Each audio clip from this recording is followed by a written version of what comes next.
Hello guys, welcome to channel self made tutorial.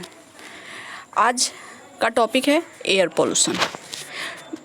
Pollution regarding lecture series को आगे बढ़ाते हुए आज से आपके सामने प्रस्तुत है एयर पोल्यूशन, जिसमें हम लोग पढ़ेंगे टाइप ऑफ एयर पोल्यूशन, यानी कि origin based of air pollution and natural based air pollution या पोल्यूशन पोल्यूटेंट्स। ओके, तो फिर हम इसको आगे बढ़ाते हुए देखेंगे। सबसे पहले एयर पोल्यूशन को डिफाइन करेंगे कि आखिर एयर पोल्यूशन होता क्या है। It is the undesirable change in physical, chemical and और biological properties of air that adversely affected the living organism. Okay, undesirable change, air pollution जो है अनडिजायरेबल चेंज है, यानी कि अवांछनीय परिवर्तन, यानी कि न चाहते हुए भी जो परिवर्तन कर जाए। तो जैसे it is undesirable change in physical, यह हवा के भौतिक, रासायनिक या जैविक गुणों में अवांछनीय परिवर्तन है जो जीवित जीवों पर प्रतिकूल प्रभाव डालता है। जो लिविंग ऑर्गेनिज्म है उन पे एडवर्सली इफेक्ट उनको करता है। ओके, तो आप समझ गए होंगे कि एयर पोल्यूशन होता क्या है। अभी हम पढ़ेंगे एयर पोल्यूशन को जो पोल्यूटेट करता है, प्रदूषित करता है, उसको कहते हैं एयर पोल्यूटेंट्स, यानी वायु प्रदूषक। वायु प्रदूषक जो होते हैं दो प्रकार के होते हैं। Based on origin of pollution pollutants, origin of pollution pollutant, यानी कि प्रदूषण की उत्पत्ति के आधार पर जो प्रदूषक होते हैं। और एक नेक्स्ट जो होता है based on nature of pollution pollutants, यानी प्रकृति के आधार पर जो प्रदूषक होता है। ओके, तो आज हम इन्हीं के बारे में चर्चा करेंगे, डिस्कस करेंगे और आप समझेंगे। जैसे यहाँ पर सबसे पहले हम लोग देखेंगे based on origin of pollution pollutants are natural and anthropogenic. कितने प्रकार के होते हैं? Based on origin of pollution pollutants कितने प्रकार के होते हैं? दो प्रकार के। एक नेचुरल, जैसे आपने यहाँ देखा एयर पोल्यूशन के टाइप मेनली दो type, based on origin of pollution pollutants, और सेकंड जो आपको यहाँ दिख रहा है based on nature of pollution pollutant. Okay, तो सबसे पहले डिस्कस करेंगे origin of pollution pollutants. Origin of pollution pollutants यानी प्रदूषण की उत्पत्ति के आधार पे। तो सबसे पहले एक नेचुरल। ओके, नेचुरल प्रदूषक में किस तरह के आते हैं? और ओरिजिनेटेड बाय नेचुरल प्रोसेस, जो प्राकृतिक प्रक्रियाओं के द्वारा ओरिजिनेट होते हैं, यानी उत्पन्न किए जाते हैं। दैट इज पोलन डस्ट, यानी पराग के कण जो होते हैं उनसे जो डस्ट निकलते हैं वो। स्मोक, फॉरेस्ट फायर, वोल्केनिक एश etc। स्मोक में एक तो जो स्मोक जो यूज करते हैं सिगरेट, धुआं, ये सब तो आता ही है, लेकिन इसको हम लोग फिजिकल में रखेंगे। लेकिन ये आ जाएगा, हम लोग तो नेचुरल पढ़ रहे हैं, तो नेचुरल में स्मोक में आ जाएगा फॉरेस्ट फायर। यदि जंगलों में आग लगता है तो उससे अनेक तरह के धुएँ निकलते हैं, तो ये भी प्रदूषक के रूप में अफेक्ट करते हैं। एक वोल्केनिक ऐश मतलब ज्वालामुखी जब फटता है तो उसमें अनेक तरह के जहरीले गैस भी निकलते हैं, वो भी वायु को प्रदूषित करते हैं। ओके, अब हम नेक्स्ट देखते हैं, यानी कि एयर पोल्यूटेंट्स के जो दो टाइप्स होते हैं, नेचुरल और एंथ्रोपोजेनिक। तो अभी तो हमने पढ़ा नेचुरल में अगर एग्जांपल में आ जाए तो नेचर ओरिजिनेटेड पोल्यूशन कौन सा होता है? Pollen dust, smoke, forest fire, volcanic ash, ये सब। एंथ्रोपोजेनिक क्या होता है? Originated by man made pollution, यानी एंथ्रोपोजेनिक यानी मानव जनित प्रदूषण। They either have fixed sources, ये मानव जनित निर्मित प्रदूषण से उत्पन्न, इनके पास या तो निश्चित स्रोत होते हैं।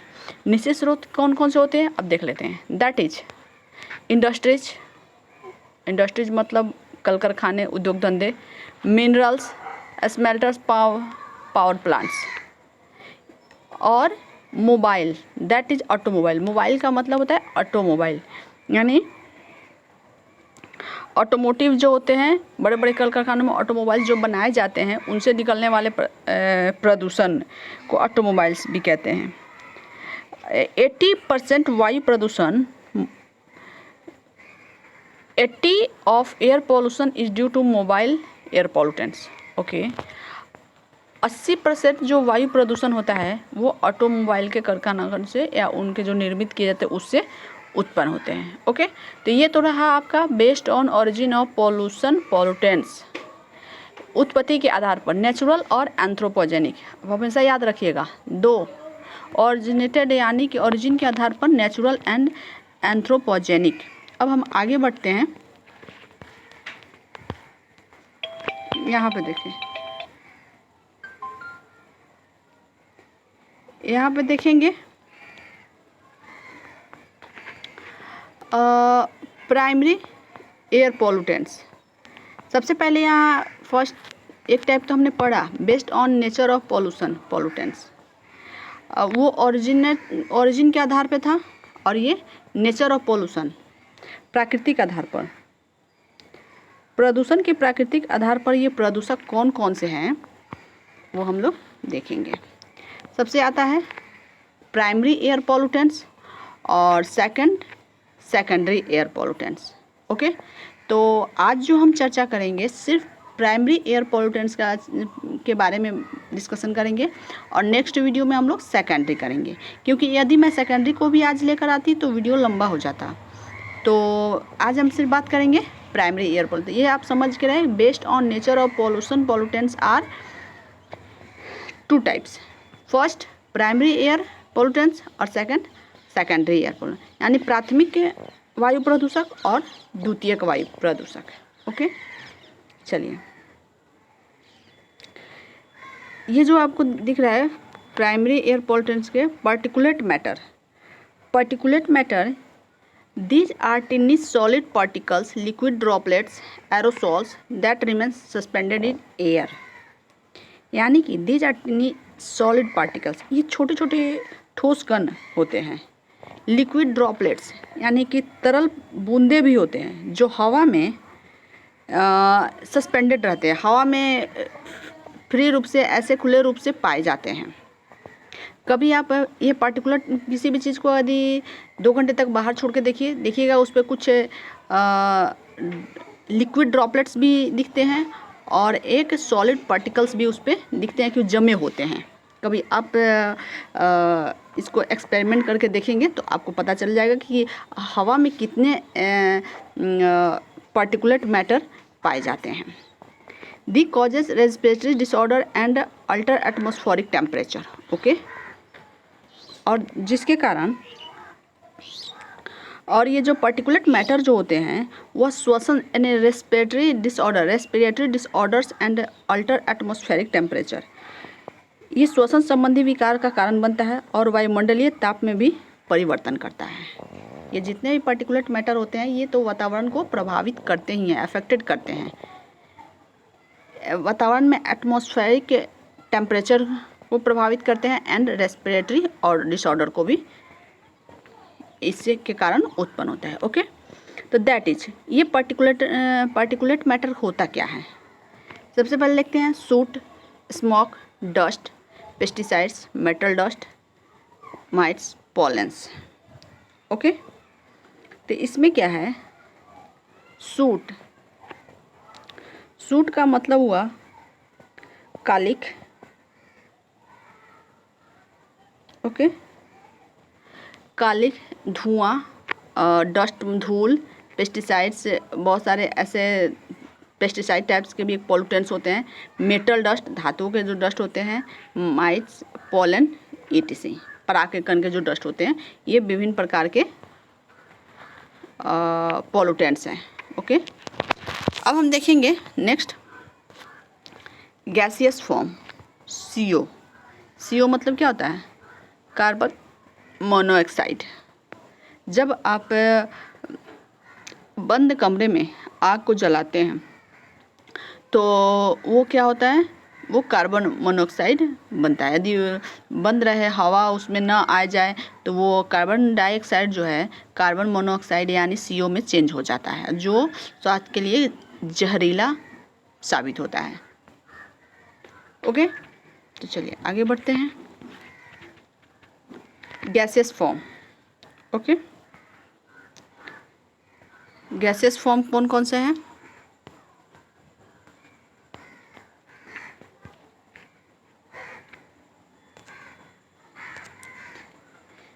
गैसेस फॉर्म में जैसे CO, it is produced by incomplete combustion of fossil fuel.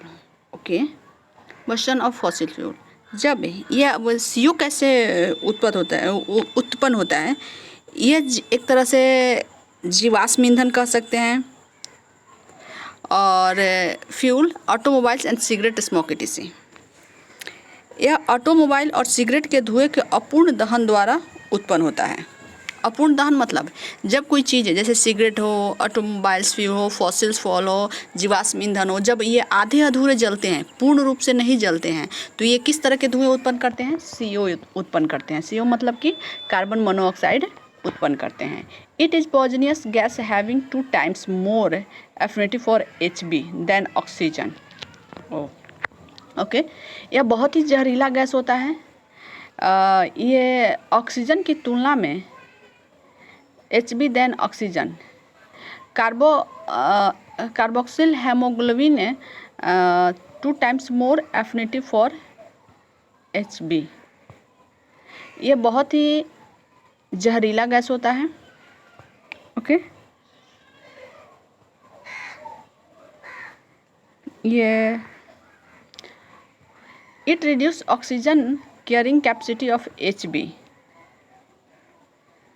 अच्छा, Hb, कार्बोक्साइल हेमोग्लोबिन जो होता है ये ऑक्सीजन को कैरी करता है। तो ये जो CO जो है ऑक्सीजन कैरिंग कैपेसिटी को, कार्बोक्साइल हेमोग्लोबिन के ऑक्सीजन कैरिंग कैपेसिटी को कम कर देता है। Hb के जो कैपेसिटी होती है ताकि वो ऑक्सीजन को कैरी करता है, वो CO के कारण वो कम हो जाता है, जिससे दम घुटना, सांस लेने में तकलीफ होना, ये सारी सिम्टम्स नज़र आते हैं। At 100 pm dissociation, at 100 ppm concentration it causes headache and giddiness, यानी कि इससे सर दर्द, जी मिचलाना, ये सब शुरू हो जाता है। ओके, अब हम देखेंगे hydrocarbon, volatile organic carbon. Okay, hydrocarbon क्या है? They are produced naturally by certain types of plants. Hydrocarbon और वॉलेटाइल ऑर्गेनिक कार्बन जो है, ये एक निश्चित प्रकार के, कुछ विशेष प्रकार के जो प्लांट्स होते हैं उनसे उत्पन्न होते हैं। जैसे पाइन ट्रीज के decomposition of organic matter, burning of fossil fuel and also by flooded rice field and swamps. Some of the hydrocarbons are carcinogenic, that is benzene, formaldehyde etc। Okay, hydrocarbons वाष्पशील कार्बनिक carbon में कुछ प्रकार के पौधों के, जैसे पाइन, कहाँ गया जी, पाइन ट्रीज होते हैं, देवदार के, पाइन ट्रीज मतलब देवदार के पेड़ होते हैं, उससे कार्बनिक पदार्थों के अपघटन, जीवाश्म ईंधन के जलने, जीवाश्म ईंधन यानी बचे खुचे जो जीवाश्म फॉसिल फ्यूल होते हैं उनके जलने, और बाढ़ वाले चावल के खेत और दलदल द्वारा प्राकृतिक रूप से निर्मित होते हैं, यानी कि जिस खेतों में पानी लग जाते हैं वहाँ पे ये उत्पन्न होते हैं। दलदली जगह जो होता है जिसमें वो कचड़े जो होते हैं वो सड़ जाते हैं और जिससे ये उत्पन्न करते हैं। कुछ हाइड्रोकार्बन जो होते हैं कार्सिनोजेनिक होते हैं, जैसे बेंजीन, फॉर्मेल्डिहाइड etc। ओके, अब हम देखेंगे SO2। यहाँ पे इसको नीचे लिखना था 2, लेकिन टाइपिंग में मिस्टेक है, इसीलिए SO2। SO2 भी एक प्राइमरी एयर पोल्यूटेंट्स है। ये कैसे प्रोड्यूस होता है? बर्निंग ऑफ कोल, जब कोयला जलता है तो SO2 निकलता है as a pollutants, air pollutants. Okay, burning of coal, oil refineries, तेल शोधक कारखाने जो होते हैं उससे भी SO2 निकलता है। और स्मेल्टर्स, अयस्क के जो स्मेल्टर्स होते हैं, प्यूरिफिकेशन प्रोड्यूसेस SO2, यानी कि जब अयस्क को जब उसका अयस्क समझते हैं और मतलब उसको जब शुद्ध किया जाता है उससे भी SO2 निकलता है। It causes respiratory disorder and are harmful to plants, leaf necrosis. Epiphytes are the indicators of high SO2। Okay,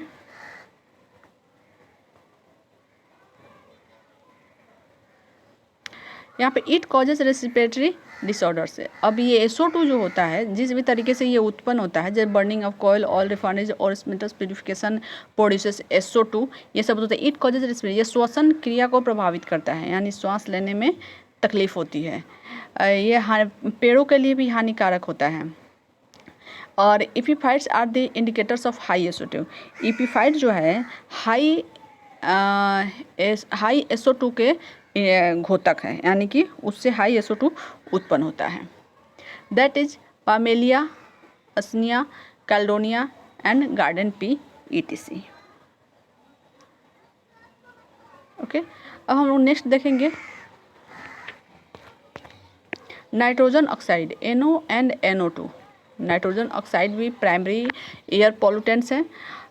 तो it is produced by combustion of fossils fuel. ये भी कैसे उत्पन्न होता है? कंबसन ऑफ फॉसिल्स फ्यूल, यानी जीवाश्म ईंधन के जलने से, जीवाश्म ईंधन के जलने से ये भी उत्पन्न होता है।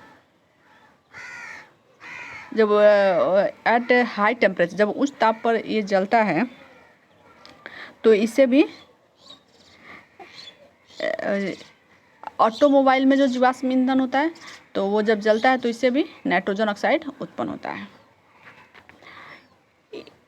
It contribute to acid rain that causes skin disorder, enhance heart and lung problem. It also affect the productivity of crops. Okay, यानी कि नाइट्रोजन ऑक्साइड जो होते हैं NO और NO2 बहुत ही पॉइजनस होते हैं हेल्थ के लिए। जैसे कि यहाँ पे कह रहा है कि it contribute to acid rain, जब एसिड अम्ल वर्षा होती है तो इसको, ये अम्ल वर्षा को भी प्रभावित करता है। इसी कारण NO और NO2 के कारण ही अम्ल वर्षा होता क्या है, कभी कभी आसमान से कुछ जहरीले ऐसे बारिश होती है जो पेड़ पौधों के लिए भी और स्किन के लिए भी हानिकारक होता है। स्किन की बीमारी होती है। Enhance heart and lung problem, ये हार्ट और लंग प्रॉब्लम को बढ़ाता है। It also affected the productivity of crop से, और ये पेड़ पौधे की प्रोडक्टिविटी को भी प्रभावित करता है। पेड़ पौधे यानी फसलों को की प्रोडक्टिविटी को भी, उत्पाद को भी कम कर देता है। ओके, यानी कि NO और NO2 एक तरह से इनडायरेक्टली एसिड रेन प्रोड्यूस करते हैं। अब हम देखेंगे नेक्स्ट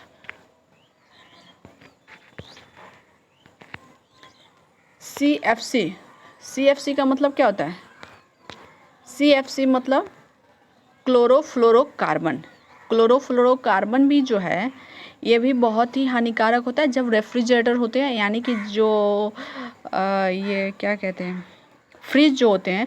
फ्रिज हम लोग के लिए तो बहुत सुविधाजनक होता है, लेकिन उससे जो गैसेज निकलते हैं वो क्लोरोफ्लोरोकार्बन होते हैं जो काफ़ी हानिकारक भी होते हैं। Okay, they are used as refrigerants, propellant, solid plastic foam emitted during flying jet.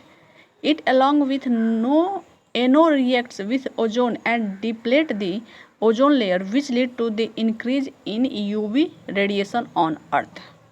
Okay, they are used as refrigerants, propellants, solid plastic foam emitted during flying jet. Okay,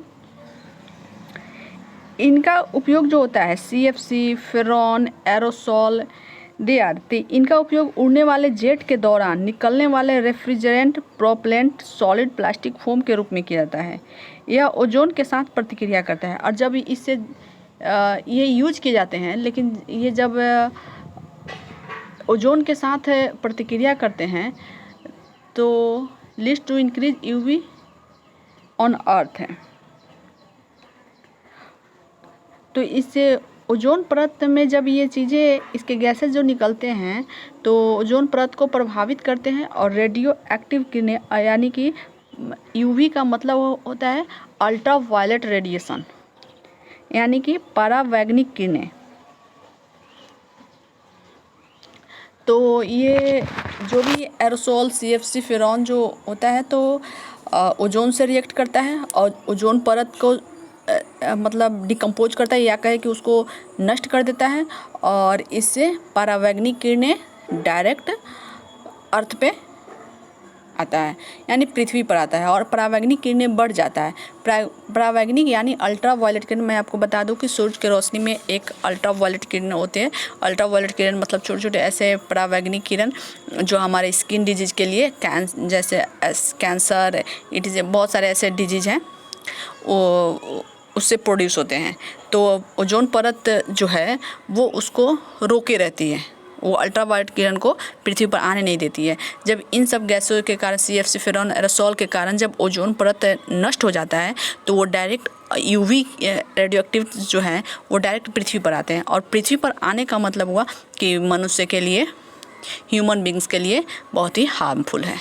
okay, तो इस तरह से भी ये क्या हुए, एयर पॉल्यूटेंट्स हुए। Okay, यानी वायु प्रदूषक के कारक हुए और जिससे वायु प्रदूषण होता है। आप तो समझ गए CFC, क्लोरोफ्लोरोकार्बन कैसे हानिकारक है। Other pollutants HG, NH3, PB, methyl isocyanide, phosgene, pesticide and dye manufacturing industries. Phosgene जो है, pesticides and dye manufacturing industries, ये फॉस्जीन जो मतलब प्रोड्यूस होता है, कहाँ से होता है, पेस्टिसाइड, कीटनाशक दवाइयाँ जो होती है, एंड डाई मैन्युफैक्चरिंग यानी डाई रंगने के जो कलर्स होते हैं वहाँ जो वो मैन्युफैक्चर किया जाता है, वहाँ पर ये सब उत्पन्न होते हैं। तो फॉस्जीन उत्पन्न होता है जो स्वास्थ्य के लिए हानिकारक है। यानी कि हानिकारक कैसे, यह एयर को पोल्यूटेड करता है जिसके कारण ह्यूमन बींग्स प्रभावित होता है। ओके, तो ये सारे हैं थे other pollutants. HG, NH3, PB, lead यानी सीसा, मेथाइल आइसोसाइनाइड एक बहुत ही जहरीला रासायनिक पदार्थ है। फॉस्जीन किससे उत्पन्न होता है, pesticides and dye manufacturing industry से। ओके, तो ये आपका रहा प्राइमरी पॉल्यूटेंट्स। ओके, अब नेक्स्ट वीडियो में हम देखेंगे secondary air pollutants. Secondary air pollutants कौन से हैं, उसके टाइप्स देखेंगे, एंड किस प्रकार वह ह्यूमन बींग्स के लिए हार्मफुल है उसको देखेंगे। ओके, तो बस watch next part of video, जारी रखें। तो ये सब क्या था, ये सब था प्राइमरी एयर पॉल्यूटेंट्स। अभी हम लोग क्या पढ़ रहे थे, primary air pollutants based on nature of pollution. Nature pollutants जो होते हैं दो प्रकार के, प्राइमरी एयर पॉल्यूटेंट्स और सेकेंडरी एयर पॉल्यूटेंट्स। तो अभी आज के वीडियो में हमने पढ़ा primary air pollutants. Next video देखना ना भूलें जिसमें हम लोग पढ़ेंगे सेकेंडरी एयर पॉल्यूटेंट्स। ओके, आप हमें ज़रूर बताएं कि आपको ये वीडियो कैसा लगा। वीडियो अच्छा लगा हो तो वीडियो को लाइक करें, शेयर करें। अगर किसी प्रकार की कोई उलझन हो तो हमें कमेंट भी कर सकते हैं, और अपने दोस्तों को भी शेयर करें और चैनल को सब्सक्राइब कर लें। ऐसे ही जूलॉजी से रिलेटेड वीडियो लेकर मैं आऊँगी। नेक्स्ट वीडियो में आप बहुत सारे MCQ जो एंट्रेंस एग्ज़ाम सर पे हैं तो उसके लिए इम्पोर्टेंट MCQ भी मैं लेकर जल्द से जल्द आऊँगी। तब तक के लिए आपको बहुत बहुत धन्यवाद। पढ़िए और इस तरह से एंजॉय भी कीजिए।